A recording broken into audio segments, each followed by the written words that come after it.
Guys, itong mahirap sa mga babae. Yung pag pinapapili mo sila, tapos sasabihin, ikaw ang bahala magluto. Ikaw ang bahala bumili. Tapos pag nahandyaan na, hindi naman gusto. Ngayon ganito, papakitaan ko kayo ng ebidensya na may mga tamaan talaga mga babae. Tama sa ulo. Di ngayon ganito. Dahil nasa trabaho siya, nagsabi siya sa akin, magluto daw ako. So, magluluto ako ngayon. Nagsuggest ako ng ulam. Sabi ko, magmumunggo ako. Alam mo ang sabi? Ang sabi niya, ayaw niya ng munggo. Ano ba pakialam mo? Ito ang chat namin, papakita ko. So ngayon nagbigay ako ng mga pwede kong lutuin. Dahil matagal siya mag-reply, inisa-isa ko na yung mga pwedeng lutuin. So ganito. Nagbigay ako, ano ba sabi ko? Ano bang lulutuin ko? Dali at bibili na ako. Nasa trabaho siya nito Ang tagal mag-reply, kaya inisa-isa ko na yung yung mga pwedeng kong isuggest na pwedeng lutuin. So ito. Ayan.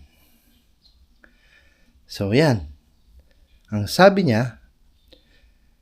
ko, adobo, sinigang, menudo, kaldereta, adobong gata, spicy pork binaongan. Sa tagal mag-reply, napasabi na ako na, huy, ano lulutuin ko? Ngayon, nag-reply. Ang pinili niyang reply, dito ka talaga mabubwisi. ang pinili niya, pwede ba? Doon wala sa choices.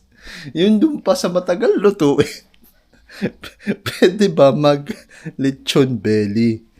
Tapos, Aray ko! Tapos, ang sasabi? Teka, nag-meeting kasi ako. Kung sinabi niya na kung ano yung mga gusto dito, pinili niya yung lechon belly. Wala naman sa napakatagal lutuin. Nung pambihirang po, babae talaga. Ano ba pakialam mo? Di ngayon, ito. Sabi ko, bukas na lang yun. May bawi naman siya. So, dito ako tatawin. So, ang reply ko, ayan. Kung chinat mo na yung sinabi, edi sana nagluluto na ako. Ang ibig ko sabihin dyan, kung chinat mo na yung pwede mong sabihing lutuin dun sa mga choices na binigay ko, hindi yun, marami ka pang sinabi. Teka, nasa meeting ako. Kung nag-reply ka dito, nasa meeting ako, kung sinabi mo na kaldereta, yan, ang menudo.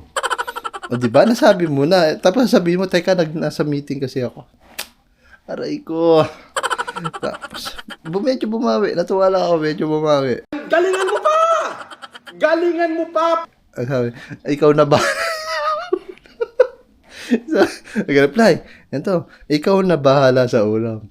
Dapat daw special. Ito na gusto kong part. Sabi ko, or treat kita sa tanay. Di alam mo, dapat ang isasagot, hindi pa ako nakaka-reply dito So, dapat ang sige, para hindi na ako magluto.